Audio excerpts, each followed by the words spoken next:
The Grand Santoro estate, as opulent and intimidating as ever, stood as a symbol of the family's power. The high ceilings, polished marble floors, and gilded decor did little to ease Leonardo DeLuca's determination as he strode confidently into the main hall, his expression stoic yet resolved. He had come to demand that the Santoros fulfill their promise, a promise made years before he and Matteo were even born. As he waited in the ornate sitting room, Leonardo's gaze traveled around the space, landing on familiar furnishings, paintings, and decor he hadn't seen in years. It had been nearly 5 years since he last visited, and memories resurfaced, memories of a small, shy boy with big, curious eyes. Matteo.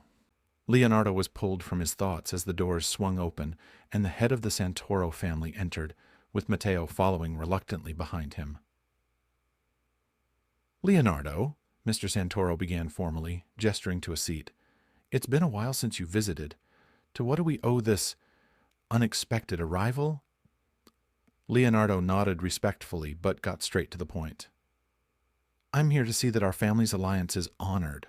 The promise made between our families stated that a marriage would unite us.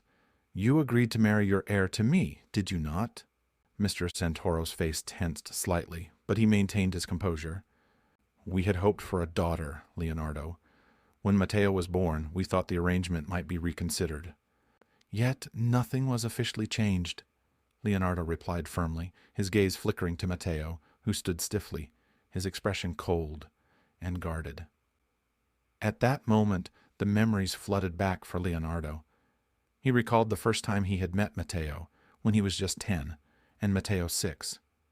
It was at a grand family gathering, one of those rare occasions when the Mafia clans set aside rivalries to socialize.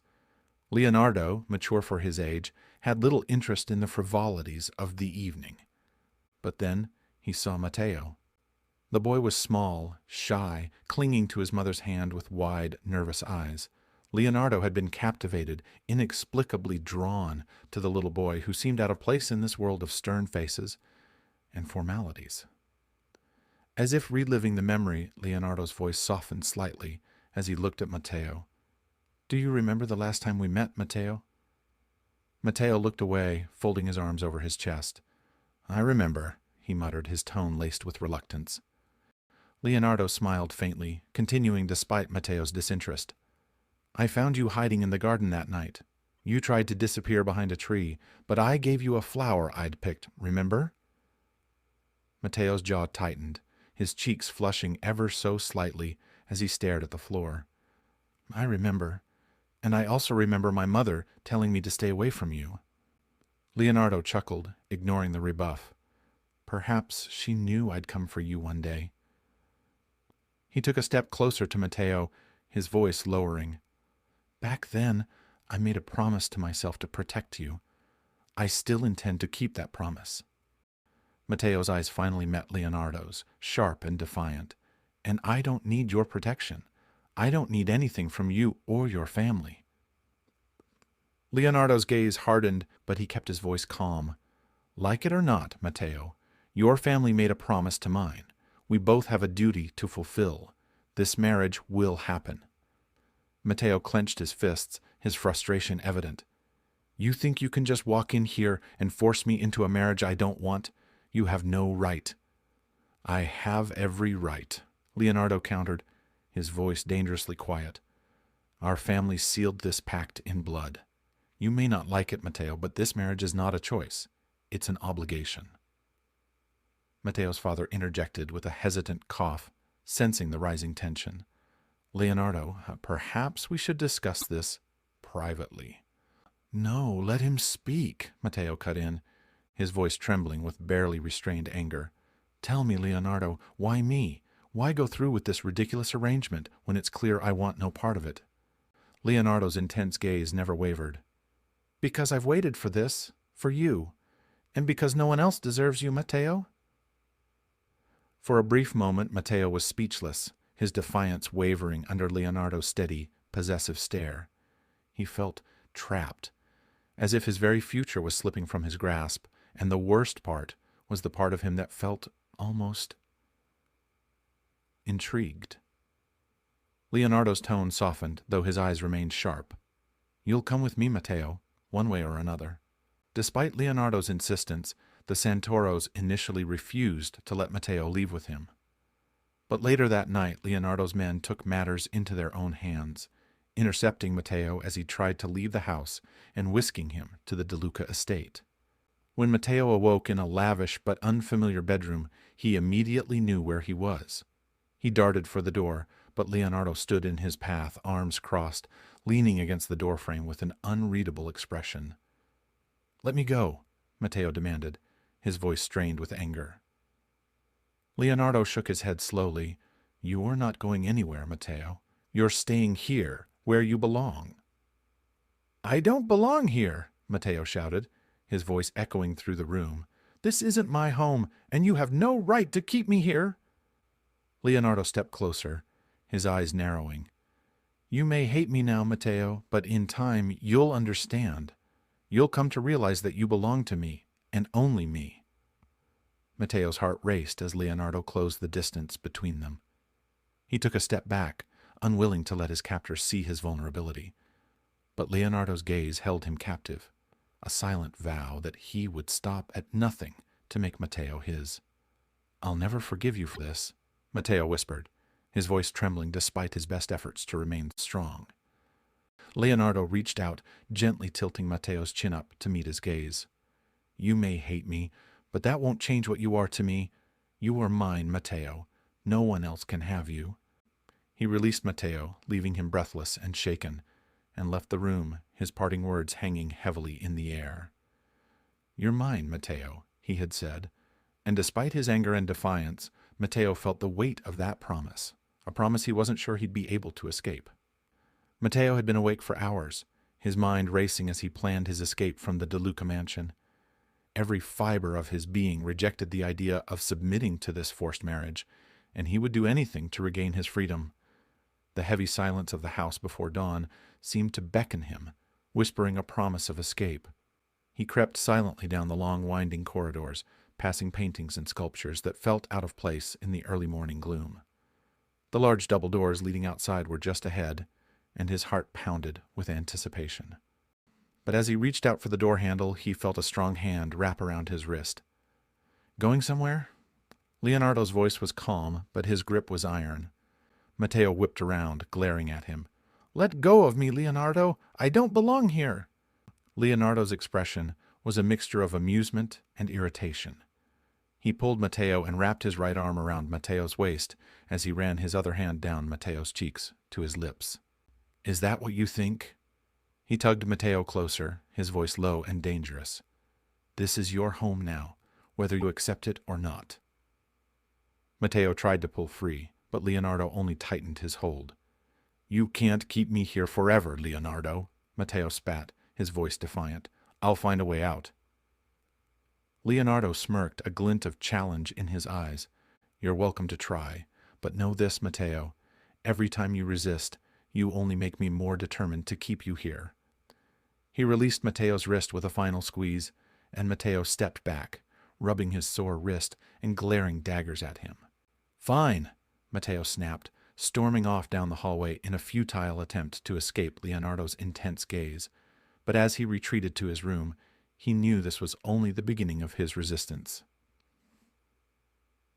Determined not to give in to Leonardo's control, Matteo spent the morning in his room refusing the breakfast that had been delivered by one of the maids. When she informed Leonardo that Matteo wouldn't eat, Leonardo took it upon himself to bring the food to Matteo. He entered the room holding a tray of freshly cooked pasta, a warm roll, and a small glass of orange juice. Matteo, sitting stubbornly by the window, refused to even look at him. "Are you planning to starve yourself?" Leonardo asked, setting the tray down on the table. Matteo crossed his arms, remaining silent. Leonardo raised an eyebrow, his tone laced with warning. "You can eat it yourself, or I have other methods to feed you." Matteo scoffed, finally looking up at him with a glare. "You wouldn't dare." Leonardo's smirk widened, his eyes gleaming with challenge. "Try me." Their gazes locked, and Matteo felt his heartbeat quicken. Leonardo's tone was low and commanding, his stare unwavering. Unnerved, Matteo finally gave in, walking over to the table and beginning to eat in silence. The tension between them was thick, unspoken words hanging in the air as Leonardo watched him intently, pleased with his small victory. With nothing else to do, Matteo spent the afternoon exploring the mansion, his frustration simmering. He wandered into the kitchen, where he found an older man with salt and pepper hair, skillfully chopping vegetables. The man looked up and smiled, his eyes warm and welcoming. "You must be Matteo. I'm Antonio, the chef here." The man greeted him with a respectful nod. "If you ever need anything, just ask. This place can feel a bit overwhelming at first." Matteo relaxed slightly, giving Antonio a faint smile. "Thanks, Antonio. It's nice to meet someone who doesn't act like I'm a prisoner here." Antonio chuckled. "Leonardo can be intense, but he means well, in his own way." He offered Matteo a piece of bread he had just baked. "Here, try this, fresh out of the oven." Matteo took the bread, grateful for the kindness. "Thank you, you're too kind." They chatted for a few moments, with Antonio telling Matteo a bit about the mansion's history and Leonardo's childhood. Matteo was enjoying the brief sense of normalcy when he sensed a presence behind him. He turned to see Leonardo standing in the doorway, watching them with an unreadable expression. "Antonio," Leonardo said, his voice cool, "I'm sure Matteo has plenty to do without distracting you from your work." Antonio, sensing the tension, nodded and returned to his tasks. Matteo frowned, his irritation bubbling up again. "What is your problem, Leonardo? I was just talking to him." Leonardo's eyes narrowed, his possessive side flaring up. "I don't want you getting too friendly with anyone here, Matteo. You're mine, and no one else needs your attention." Matteo's jaw clenched in frustration. "You're insane, Leonardo. You can't just control every little thing I do." Leonardo stepped closer, his gaze intense. "Watch me. The sooner you accept that you belong here with me, the easier this will be for both of us." Matteo's heart raced, torn between anger and a strange thrill at Leonardo's words. "I'll never belong to you," he said defiantly, though his voice betrayed a hint of uncertainty. Leonardo leaned in, his voice dropping to a whisper. "We'll see about that, Matteo." As Leonardo left, Matteo felt a chill run down his spine. He was beginning to realize just how relentless Leonardo could be, and how complicated his feelings were becoming. Matteo lay in his bed, staring up at the ceiling as he tried to make sense of his situation. Every moment he spent in the DeLuca mansion left him feeling more trapped and more confused about Leonardo's relentless pursuit. The door creaked open suddenly, breaking his thoughts. He looked over, startled, to see Leonardo entering his room. "Why are you here this late?" Matteo asked, propping himself up on his elbows, a hint of unease in his voice. Leonardo shrugged nonchalantly as he walked towards the bed. "To sleep," he replied, as if it were the most natural thing in the world. Without waiting for a response, he lifted the covers and settled himself on the bed, pulling the sheets over himself. Matteo blinked in surprise, quickly sitting up. "No way! You're not sleeping here!" he protested, glaring at Leonardo. "Go to your own room." But Leonardo ignored him, lying back comfortably against the pillows, eyes half closed. Matteo huffed, crossing his arms. "Fine," he muttered. "If you won't leave, then I will." He swung his legs over the side of the bed, ready to escape to another room. But before he could stand, he felt a strong hand wrap around his wrist. "Where do you think you're going?" Leonardo's voice was low, laced with amusement, and something darker. In a swift movement, he pulled Matteo back onto the bed, pinning him down. Matteo found himself lying flat on the mattress, Leonardo hovering above him, their faces mere inches apart. His pulse quickened, both from anger and an undeniable tension that sparked between them.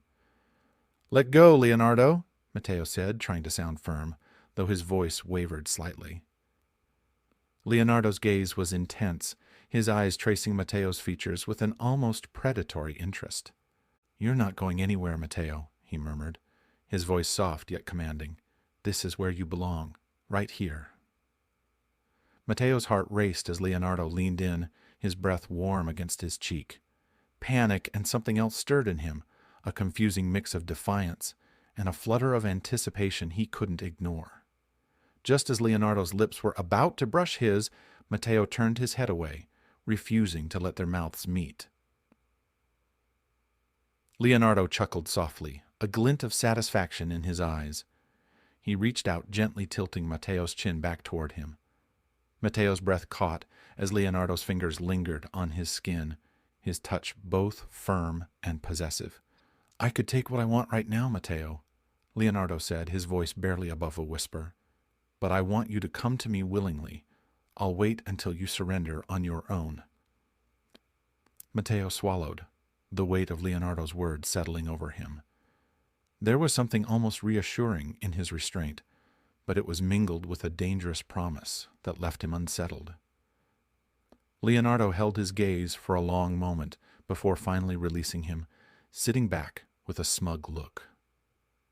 "Sleep well, Matteo," he said, his tone calm yet laced with a subtle dominance that left Matteo feeling as though he'd already lost some unspoken battle. As Leonardo lay on the side where was lying and turned off the light, Matteo lay in the darkness, his mind reeling from their encounter. He felt a strange conflict tugging at him. A part of him was repelled by Leonardo's possessiveness, yet another part couldn't shake the thrill of his touch. That night, Matteo tossed and turned, knowing that despite his resistance, something within him was starting to waver.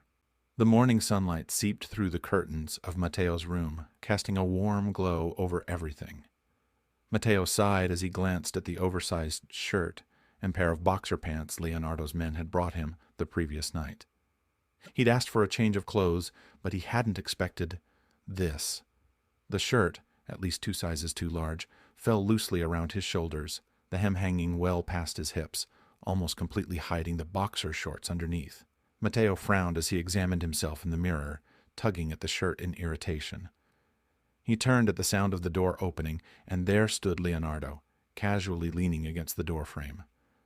Matteo felt a prickle of heat crawl up his neck as Leonardo's gaze raked over him, lingering on his exposed thighs and legs. There was a hunger in Leonardo's eyes, an intensity that made Matteo's cheeks flush with a deep, uncontrollable red. "What?" Matteo snapped, trying to keep his voice steady despite his growing discomfort. "Stop staring at me like that." Leonardo smirked, his eyes finally meeting Matteo's, though his gaze was still dark with a certain fascination. "Can't help it. You look almost too good." His voice dropped, teasing and possessive. Matteo swallowed, feeling as though Leonardo's gaze was stripping him bare. Gathering his resolve, he crossed his arms. "Your men clearly have no idea what size I am. These clothes are ridiculous." Leonardo shrugged, amusement twinkling in his eyes. "If you don't like them, feel free to tell them what size you'd prefer." "No," Matteo interjected quickly. "I'd rather pick my own clothes. In fact, I should go shopping myself." Leonardo's smirk faded, and a shadow of hesitation crossed his face. "You know that's not exactly safe." "I'm not asking to go alone," Matteo shot back. "Your men can follow me. I don't want them picking things out for me anymore. I don't want—" He gestured to his current outfit, flustered. "This." Leonardo's gaze softened as he watched Matteo's genuine frustration. After a tense moment of silence, he finally relented, nodding. "Fine, but don't even think about trying anything. My men will be watching your every move." "Understood." Matteo's voice held a hint of relief, and he couldn't help but feel a small victory at having asserted himself, even in this small way. Accompanied by 2 of Leonardo's men, Matteo finally found himself outside the mansion, breathing in the fresh air and relishing the brief sense of freedom. He wandered into a nearby clothing store, savoring the normalcy of picking out shirts, jeans, and other items that actually fit. As he browsed through the racks, he suddenly heard a familiar voice. "Matteo? Matteo Santoro?" Matteo turned around, his eyes widening in surprise as he found himself face to face with a tall, charismatic man with dark, brooding eyes and an easy smile. It took him a moment, but recognition dawned, and he broke into a smile. "Louis," Matteo exclaimed, memories of late-night study sessions and friendly hangouts in college flashing through his mind. He reached out, clasping the man's hand in a warm handshake. "I can't believe it! It's been years!" Louis, who was actually Lorenzo Moretti, the heir to the Moretti family and rival of both the DeLuca and Santoro families, flashed a warm smile, though a flicker of something darker lingered in his gaze. "I almost didn't recognize you. It's been too long, Matteo." They chatted easily, reminiscing about their college days. Matteo felt a warmth spread over him, grateful to reconnect with someone from his past, someone unconnected to the world of mafia politics and Leonardo's relentless pursuit. Louis, in turn, took in Matteo's casual enthusiasm, though beneath his easy smile his mind raced with thoughts of the recent rumors. After a few minutes, Louis's expression softened, his tone shifting to something more personal. "You know, Matteo, I've missed this, missed talking to you. We lost touch after college, and I always regretted it." Matteo chuckled, scratching the back of his neck. "Yeah, well, life happens, right? I've been a bit busy lately." Louis's eyes narrowed slightly as he studied Matteo. "I've heard strange things about you. Someone mentioned you're involved with Leonardo DeLuca." His tone was light, but there was an edge to it that Matteo didn't understand. Matteo's smile faded, replaced by a look of discomfort. "It's complicated." Louis's gaze turned serious, though he masked his expression quickly. "Well, if you ever need someone to talk to, someone who cares about you, you know you can count on me, right?" Matteo nodded, giving Louis a grateful smile. "Thanks, Louis. I really appreciate that." After an hour of catching up, they finally parted ways. Matteo felt a strange mix of relief and unease, happy to have reconnected but uncertain about the emotions that encounter stirred within him. Little did he know this was only the beginning of a dangerous game that would test his loyalty and his heart.